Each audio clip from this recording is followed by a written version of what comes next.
One drop of blood. That was the promise. One drop from a single prick of your finger, and a small black machine could run 200 tests. Cancer, diabetes, infection. The future of medicine sitting on a kitchen counter. It was worth $9 billion. There was just one problem. It never worked. Not once. Not really.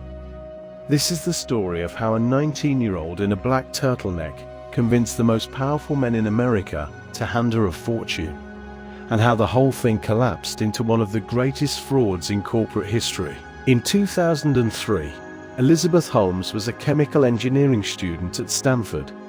She was 19 years old, brilliant, and terrified of needles. That fear became an idea.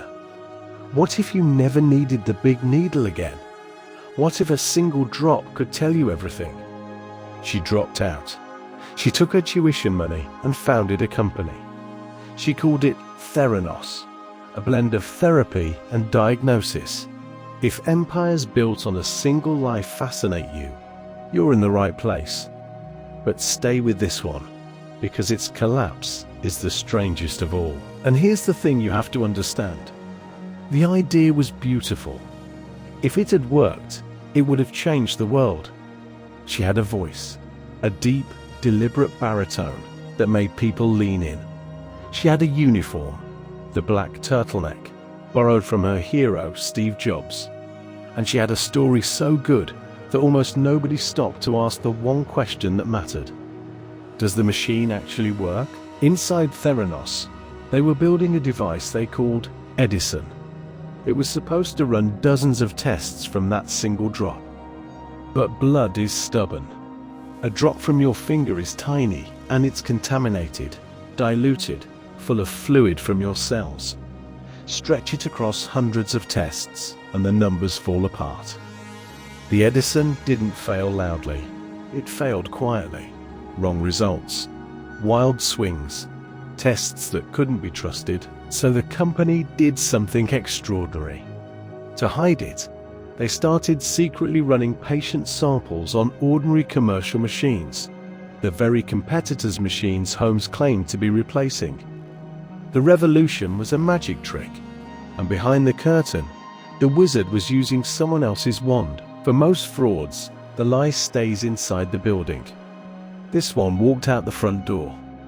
In 2013, Theranos struck a deal to put its blood tests inside Walgreens pharmacies, wellness centers, in everyday drugstores, in Palo Alto and across Arizona.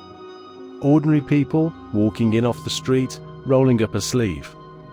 But many of those samples weren't run on a revolutionary machine at all. They ran on hacked commercial analyzers or on the Edison, the device the company already knew it couldn't trust.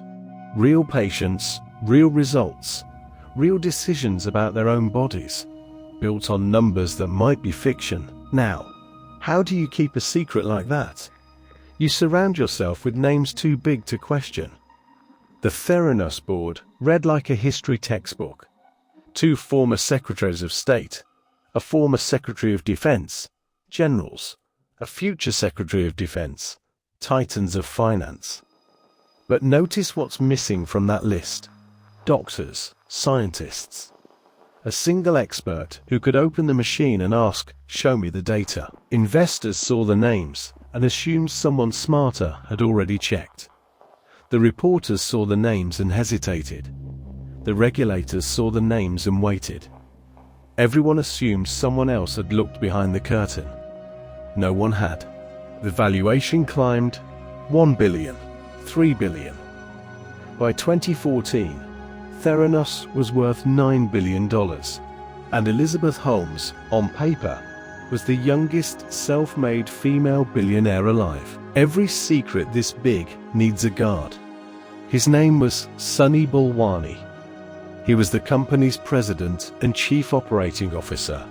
And, hidden from the board and the investors, Elizabeth Holmes's partner, nearly 20 years older, fiercely loyal and feared. Inside Theranos, Balwani ran a culture of secrecy and fear. Teams were walled off from each other. Employees were watched. their emails monitored, made to sign ironclad agreements. Question the technology, and you were gone by morning. That fear had a purpose. A company where no one dares to speak is a company where the truth has nowhere to go. But empires built on a lie have a weakness: the people inside who know the truth. His name was Tyler Shultz, a young scientist and the grandson of George Shultz, the former Secretary of State who sat on the Theranos board. Tyler ran the tests himself. He saw the failures. He watched results get manipulated. Alongside a young lab worker named Erica Chung, he did something dangerous. He spoke up. The company turned on him. Lawyers, surveillance, pressure that reached all the way into his own family. His grandfather chose the company over his grandson's warnings. But Tyler and Erica weren't alone. Inside Theranos, others were quietly reaching out to a journalist named John Carreyrou at the Wall Street Journal. And in October 2015, the curtain finally tore. Carreyrou's investigation hit like a hammer. The Edison didn't work. The company was hiding it. Real patients, real sick people, had been handed results that were simply wrong. Think about that. People made medical decisions based on numbers from a machine that was never real. Regulators stormed in. The labs were shut down. The partnerships vanished overnight. That $9 billion valuation didn't shrink. It evaporated to zero. In a matter of months, the youngest self-made female billionaire was worth nothing. In 2018, Elizabeth Holmes was charged with fraud. The trial dragged across years. Sunny Balwani was tried separately.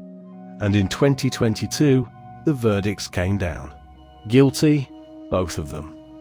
Holmes was sentenced to more than 11 years in federal prison. The black turtleneck was gone. The baritone, the one prosecutors suggested she'd manufactured, barely mattered now. So how did it happen? How did so many brilliant, powerful people get fooled by a machine that never worked? The answer is uncomfortable. They wanted to believe. The story was too good. The young genius, the world-changing cure, the fear of needles erased forever. Belief felt like investing in the future. But a great story is not the same as the truth. And in the end, blood doesn't lie. The machine did. One drop of blood, $9 billion. And nothing inside but a promise no one bothered to test.